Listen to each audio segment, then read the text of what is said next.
Talk a little bit about how you got your start with this custom shoe biz. Yeah, so I think it was back in 2016 when Mhm. the Space Jam Jordans dropped, and that was sort of my first like introduction to like sneakers and like Yeah. sneaker culture. And so that's really what's first like started it is I started getting into like sneakers and like Mhm. Jordans and whatnot. And then I sort of stumbled upon these YouTube videos, Instagram pages of like people customizing and painting Right. shoes. And I was really not doing much at the time. I was just in school, had a lot of Right. free time, and I was like, this looks fun, work with athletes, like have the potential to, like, Mhm. absolutely, I'm going to try this. Right. And so I just, I talked to one of my buddies. I was like, hey, this is sort of like what the idea is. Do you mind if I like grab a pair of cleats from you and just give it a go? And, Right. he gave me the green light. And ever since then, it's just sort of been like piling on, like, okay, reach out to this guy, this friend. And then in terms of like what you're talking about with the social media, dude, it's so true. Like, it's so hard getting these guys. And Yeah. it's one of those where it's like, you just got to cast a wide net, toss out 1,000, 100, however many DMs a day, a week, a month. And You don't do 1,000, do you? I mean, I think Holy overall I've shit. done like over 1,000. Oh my But I God. mean, this is over the span of like 4 years. Right. Dude, yeah, it's one of those where I'm just laying in bed and let's say I go to the Bulls Instagram page and I go to the following, look at all the players they're following, then click on Right. the page, send them a DM, and I get a few responses here and there, but the number is even smaller when it comes to like who actually wants to do work and like, Right. who actually takes the next step. But yeah, man, it's a grind. It's like you said, it's just reaching out, throwing out DMs, and a lot of times they don't even see it. Yeah, that's Um, frustrating, especially like because I've reached out to a few. I'm not going to drop names because if I'm able to get them on the show, I don't want them listening to this and be right, like, right. oh, this kid's a dick. But no, the thing is, man, it's like some people like they have that, the blue check mark or whatever. And, Mhm. if they have like over 100,000, I say good luck ever getting a response to them. Yeah. So it's like I reach out to the ones who have like less than 1,000 Yep. and they're like retired athletes. I'm like, okay, they have to see this. There's no way people are messaging Yeah, them. exactly. I'm like, come on, it's nothing. I'm like, what the hell? Like, you have to see it. I see your story. I see like you have active stories on Instagram, Mhm. but how do you not see these messages? It's like absolutely frustrating. Then when Dude, you it break drives me through, it's the crazy. best. It's the absolute best feeling. Yeah, absolutely. As soon as see that sort of reply, that little blue dot next to their Right. name when they're typing in reply, it's a great feeling. It is. Like I said, it's even much better when they actually sort of like seem interested and whatnot. Because And I've then gotten wear your to shoe. yeah, exactly. And I see it on TV. That's always a cool feeling. Sure. Um, but yeah, I've had a handful where it's like, oh yeah, cool. Like I'll let you know, and then it just stops there. And like Never. it's like just don't respond, dude. Yeah, like It's don't get my annoying, hopes but up. But hey, right. but I think once you do that, you actually like Instagram's algorithms, you actually break in to sort of like their inbox to where every time you Mhm. message them, I think they actually get a notification from you. Once they respond to you, you've engaged, Yeah, yeah. like you've moved into like their primary or general inbox. And now every time you send something, they do see it as soon as it gets sent, which is a good thing. So you do have that opportunity still out there in the future. But Right, absolutely. as far as the actual shoe thing goes, so how does that process start? Because I see the work and I'm like, so I'm confused how he does it. So you get the shoe, and then what's the process of actually doing the customization, transferring the art to the shoe? I mean, what's that process like? The actual putting the design on the shoe. How does it work? Sure. Yeah. So first, I have an iPad, and there's an app that it's like a doodle sort of app. Okay. And so what I do is I upload like the image of the cleat, and I'm able to like go over, upload images, like doodle over it, Hmm. and sort of like gives me like a quick vision or a quick mock-up of like, all right, is this accurate to what you're like trying to tell me? Like, Right. are you cool with this design? So once we pass through that, like you said, I get the shoe. You have to do this whole prep stage where you sort of like I said, prep the material to make sure the paint Right. adheres and it's like sticky enough to stay after a game or two, or even a full season. So it's paint, Um, huh? yeah, Paint. so it is paint. It is paint. Mostly I airbrush, so it's I'm sure you've seen whether it be T-shirts from like Right. Right. Yeah. 2006, Yeah. like that, Um, So it is paint. Sometimes I'll use like a stencil to make sure like the image is nice and clean. Uh-huh. But yeah, everything's paint. Everything's, I've had cleats be worn for days, weeks. I Wow. actually had a pair that was a full season, Really? practice and game. So it's like they stay. So it's definitely a tedious process. Then, once it's all painted, I got to put a finishing coat on it to make sure, the paint has stayed and won't scuff Sure. off. Take pictures of it and post it on Instagram and send it out. And yeah, turnaround time could be, they can need it like the next day, or they You can could, get it there by then? yeah, I mean, it'll be like a 4 a.m. bedtime, but yeah, no, I've had some tight windows that I've been able to squeeze through. Right. That's crazy. Now, obviously, we're doing it pre-pandemic too. So, how does the process go of actually delivering or getting their shoe? I mean, these people, they literally just put their shoe in the mail, send it to you, and then you send it back. Or, I mean, how does that work? Yeah, so before pandemic, so I went to college at UIC, which Right. is in Chicago. Hmm. And Daniel Gafford was the first pole guy that I did. Yeah. And so I texted him, we were texting back and forth, and finally he's like, yeah, come to my apartment, like meet up Oh, with shit. me. Yeah, so I actually was like able to go meet him, grab his shoes from him. It was like a 10-minute walk from my apartment, which was cool. But Crazy. yeah, you can't do that now. No. I've even texted some of the guys. I'm like, yeah, I'll drive up to you. I don't care. And they're like, we got to be careful. Like, Right. even the smallest inclination of like, oh, I might have COVID. It's, a big process for them. So yeah, it's a lot now is just through the mail. A lot of times the player will like order it from Nike.com, some sort of website, and Ship it instead to of putting you. Okay. just ship it straight to me. Sometimes like for the Vikings, I got a package from like the Vikings facility. So they're able, different facilities are able to ship out different cleats, Right. different shoes. So yeah, mostly it's now through the mail. That's crazy. And now, Yeah. I think obviously the interest peaked because I know I went to high school with you. You played basketball at North. I mean, you were a sneakerhead for a while. So over the years, you're buying, you're seeing, you're looking at all the designs and patterns and colorways and stuff like that.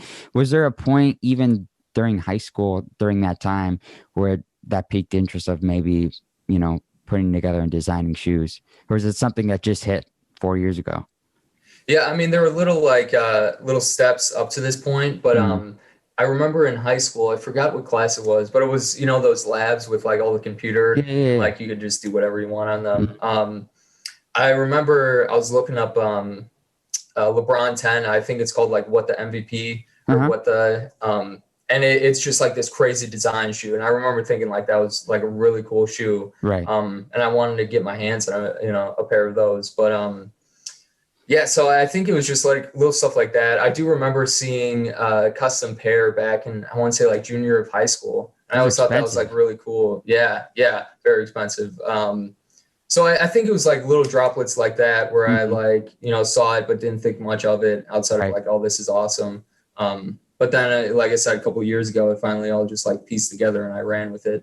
Sure. That's crazy. Now, you said Gafford was one of your first ones. I mean, you had to have had test trials with other people leading up to that, right?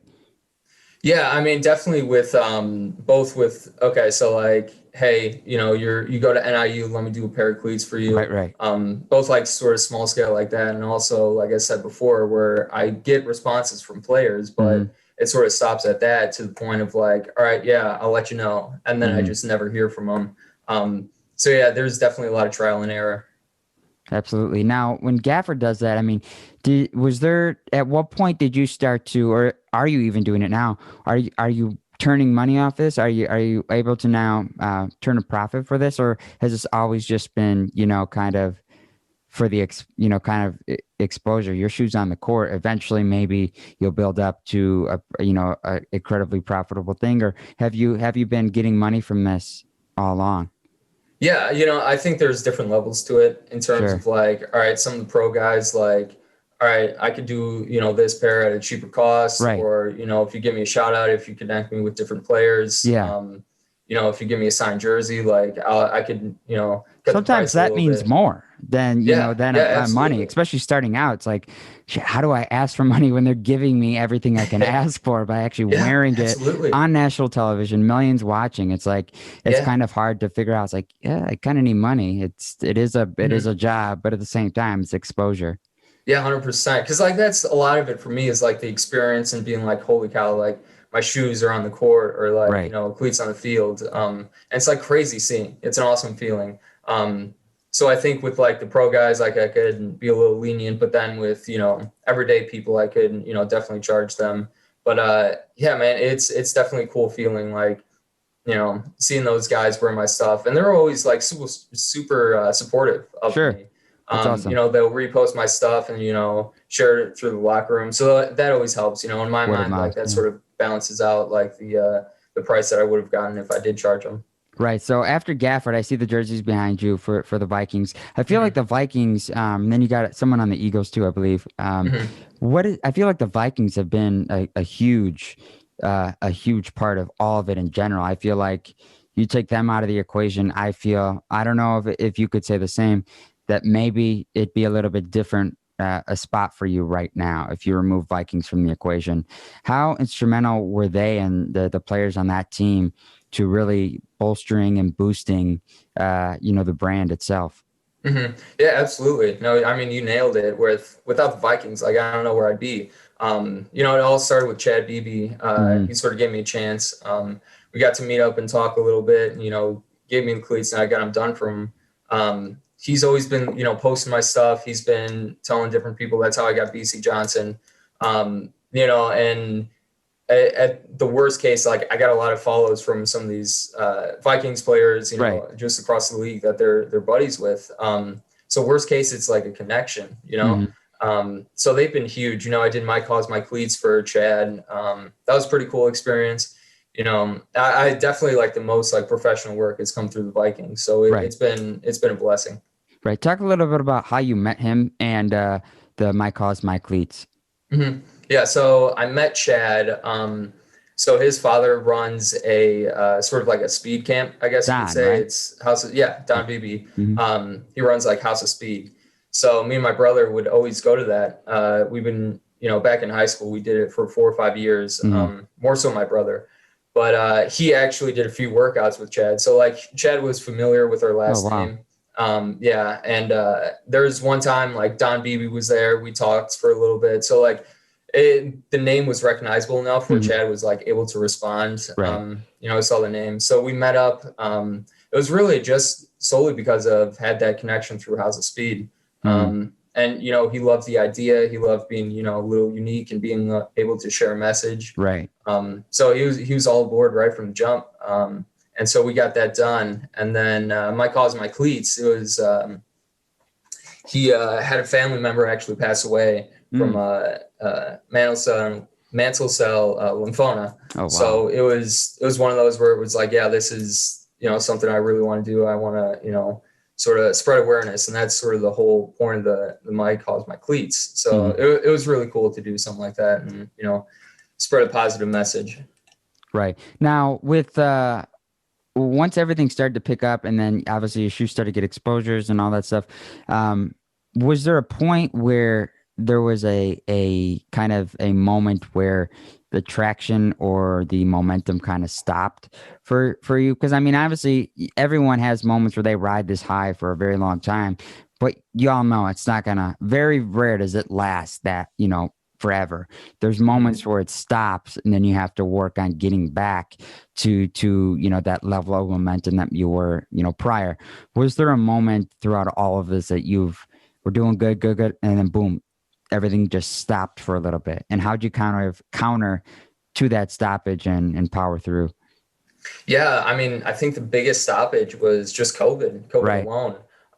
Not only did it take me out of Chicago, like living there, because that's where I was able to have sort of like leverage where I could be Right. like, I can meet you in 10 minutes. Like, just give me a heads up and Hmm. I'll be right there. So that it removed that from my whole sort of business. Right. And then also just like I was talking to, I think 3 to 4 different bulls, and they're like, yeah, I'm interested in doing something.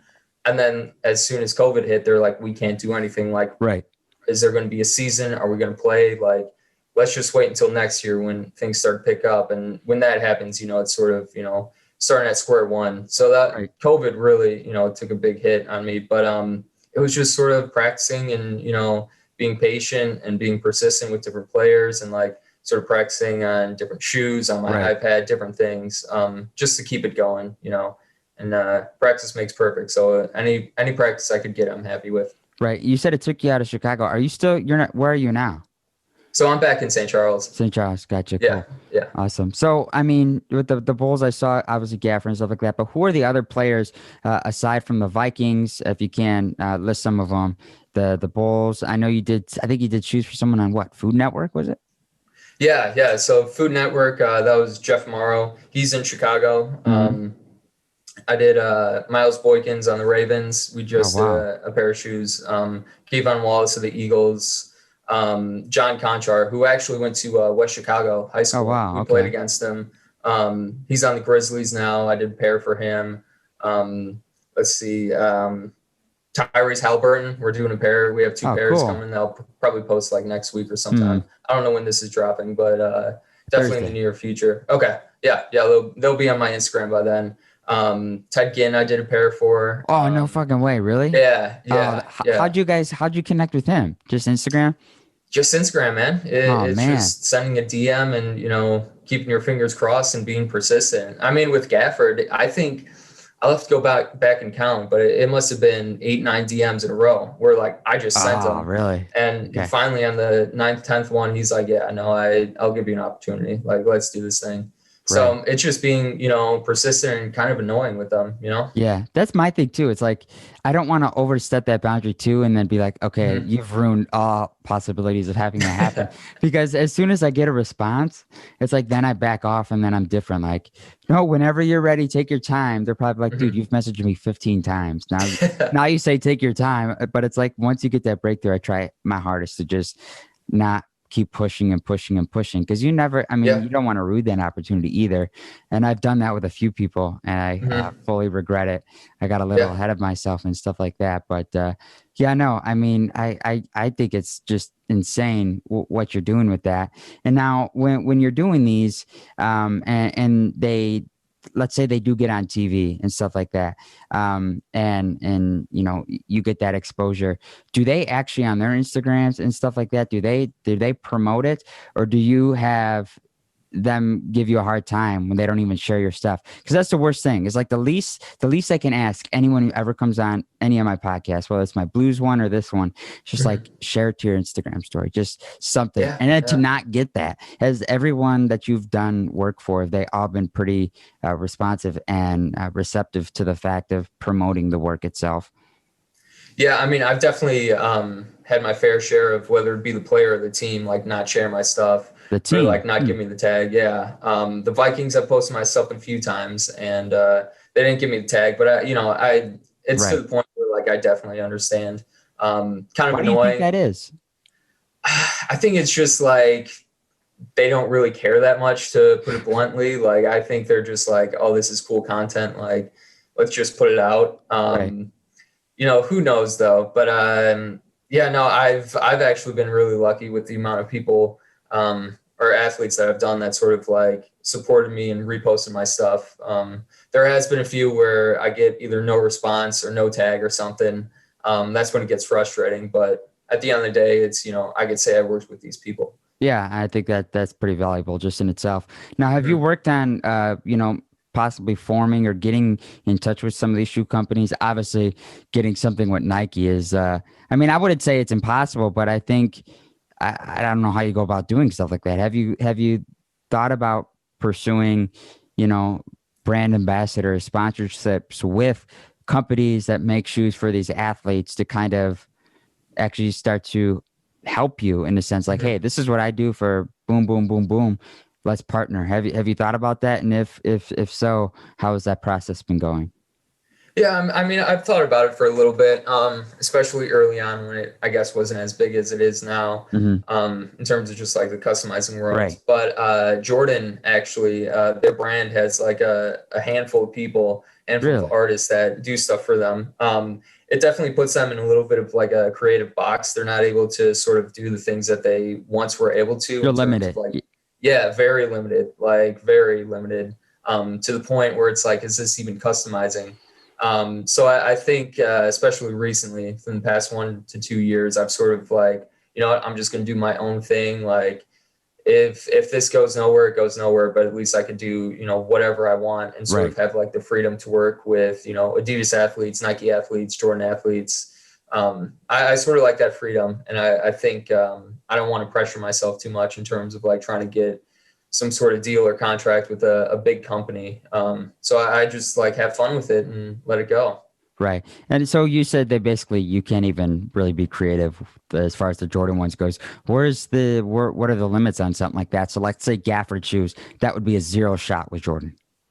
Yeah, yeah. So I mean, there's like you nailed it with Jordan only has like a limited number of athletes, Hmm. and with the creativity part, it's you could really only change like the colors or the panels. So it's So anyone like could do that though. So it's not, I yeah, wouldn't yeah, even consider that exactly, an exclusive group of people.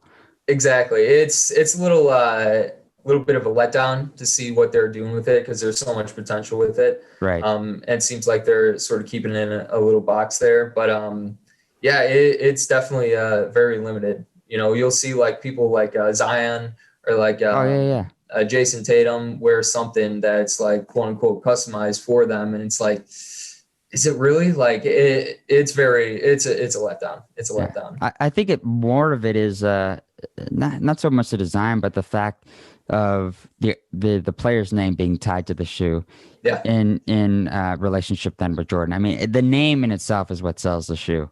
100%. So it's like I think Jordan shoes cost less than like what? I think like $10, less than $10 to make. I think. Probably, yeah. But as soon as you slap the Jumpman logo on, the Hmm. value goes through the roof. I Yeah, have yeah. I don't understand it at all. It just drives me crazy. Dude, me too. It's such a shame. You know, there's Jordans now that sell for like 200-300 bucks, like I only retail, let alone like resale. It's crazy. It's Right. crazy. Now, have you done baseball players? No, I haven't actually. I think they actually just lifted because there for a while they had sort of a ban on custom Really? cleats. Yeah, Huh. it was. I think. Yeah, I'm not even gonna try to guess what the rules were, but it was definitely like stay within your team colors and like Right, right. if you're in your away uniform, like mostly have like your away colors. Hmm. So I think they just lifted it. Don't quote me on that, but there's definitely more freedom now with that. So it might be something to pursue, which I'm Right. definitely interested in. Yeah. Because I've always been in the mindset of like, dude, if you're a professional athlete, like, let's do something. Like, I don't care what you're in, let's do something. Right. And then you know what? I think that's why I never understood in the NFL. Like they always give Brandon Marshall shit, and I never understood it. Like Mhm. if you're on a platform that like you anything you say do is magnified by a million. So it's like 100%. Yeah. if you have this platform and what you do for work, can reach out to millions and millions of people. Why not use it to promote positivity or, organizations or foundations by just wearing something creative like cleats? And they Mhm. always gave him shit. And he didn't care. He got fined every week for it. And so, but all the money was going to like, foundations, charities, mental health and stuff like that. Mhm. And every time he got fined, he would match that fine to a donation to that charity. But I mean, that was still a problem in the NFL up to like what, maybe a couple years ago only, to where finally Yeah. they've lifted the restrictions as to what you can or can't do. But Mhm. I've never understood that. Yeah, I mean, you know, people call NFL like no fun league, and it sort of like lives up to that name. Right. They've definitely like gotten a little more lenient with what you can and cannot wear. It's still pretty. It's a tight lockdown. You know, I've seen players get fined for having. They could be like all the same team colors, like everything in line, Hmm. except like, oh, you have a copyright image on it, and then they get fined. And it's like, Right. all right, well, what's the fun of that? It's like a foundation, you know, Mm. their logo. Like just let it fly, and it is a little annoying, but I'm really hoping within the next few years, Roger Goodell sort of comes to his senses and sort of lifts it. Right. No, and talking about copyright, so there was no copyright issues with Gafford's, right? Because I mean that was what, Dragon Ball Z on there? Yeah, that's Dragon Ball Z. Actually, funny story. So the sports cards are like a huge thing now, right? Yeah. So there's a Daniel Gafford card, and it Mm-hmm. has my customs on it. Really? Oh, But what they did was they photoshopped it like completely over like the face of that oh, Dragon Ball Z character. Like it's just all yellow. And so I think there's some sort of huh. boundary, with that in terms of copyright and Right. what they can and can't do and share and whatnot. But in terms of him getting fined or anything of that, it's completely free. He didn't get fined. He was all good. NBA is, I think, the only league with like zero restrictions. You could wear whatever you want. Right. But that's definitely nice in terms of like not having to worry like, all right, are we in the boundaries of like, are you going to be good? Are you going Mhm. to get fined? Like, what's Right. the deal? So yeah, it's been nice. Right. Yeah. Now, obviously, we know the shoes. We touched on that. But what else are you doing? I mean, is that what do you do for work? Is it aside from the shoes? Yeah, I mean that's one stream of income for me. Right now, I'm looking for like a bigger job. I just Yeah. graduated last December, Hmm. so about a month or two ago. So I'm looking for like a sort of a big career, big job. But right now, I'm just working at Dick's Sporting Goods. There you Getting a go. discount on shoes and cleats to save me a few bucks with that. But Right. yeah, it's just been looking for a job, working at Dick's and doing shoes. It's What are you trying to get pretty into for straightforward. for career? I mean, has it shifted since you started this? Like, let's say you went to UIC, you said, right? Mhm. So did you go to UIC with a different plan or career goal, and then come out of it recently with, hey, you know what? This shoes thing's fun. Maybe I want to divert and try to get a job into this instead of what I went there for. Has your decision and major shifted from the start up until now, given the success and how the shoe biz is coming for you? hmm Yeah, so at first, when I first started this, I was seeing sort of these bigger artists be able to sell their stuff at like a ridiculous price. Right. I'm like, I could do this. Hmm. So that at first, when I first started, I was like, yes, this is, something I can make a living off of. Right. But as, sort of time went on and more people started, getting sort of the industry secrets of what to do, Hmm. it just got so saturated to the point where you can't even sell a pair of customs for like $100. Wow. So I think that sort of quickly went out the window in terms of, a career path. Hmm. I originally went in with marketing. Sort of, I was one of those where I really don't know what to do Yeah. in terms of like a career. So I just went with marketing. Um, Now it's somewhere with logistics, supply chain, somewhere in that realm. I'm not too picky at the moment, just because I'll take any job at this point. But yeah, I think it's first started off as I'm definitely going to do this as a career, but then Right. once I sort of came to my senses and like sort of realized the market, it's like this is just not something that I could do. Right. No, absolutely. Now, when you look back at like all the stuff that you've done with the shoes and things like that, what is one athlete or celebrity or someone that you'd like to do a custom for?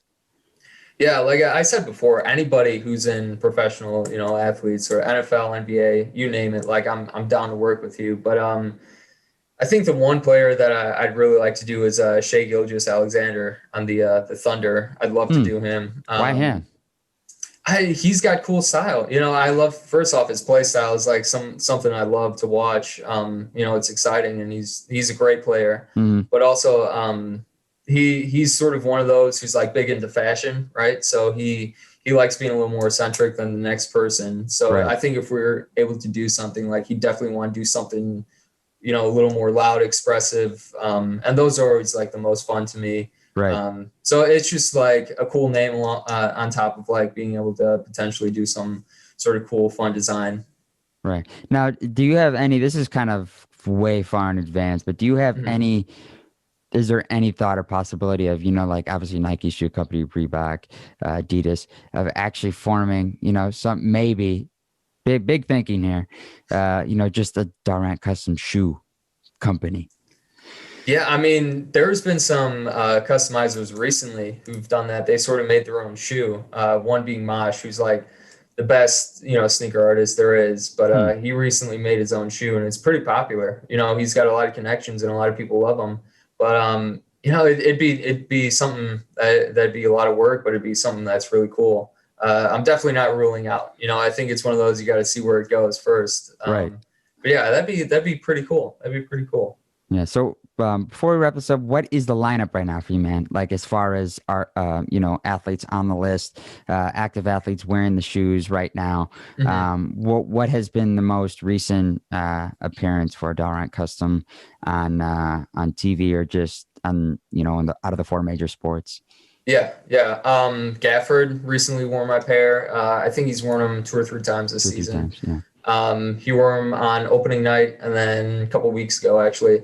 Awesome. Tyrese Haliburton, he wore mine during the preseason.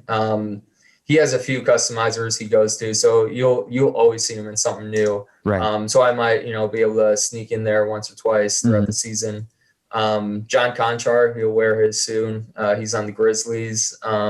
Yeah, I think it's basketball season right now. Right. I'm talking to a few different players. Yeah, we'll see where that goes. So it'll be cool. It's be one of those where one day it could be nothing, and then next week it's 4 or 5 players. So it could be crazy, but I like that. That's awesome, man. Well, hey, I appreciate you doing this. Hey, I appreciate you. Yeah, keep on grinding. I love your show, man. Thank you. I I appreciate appreciate it. it.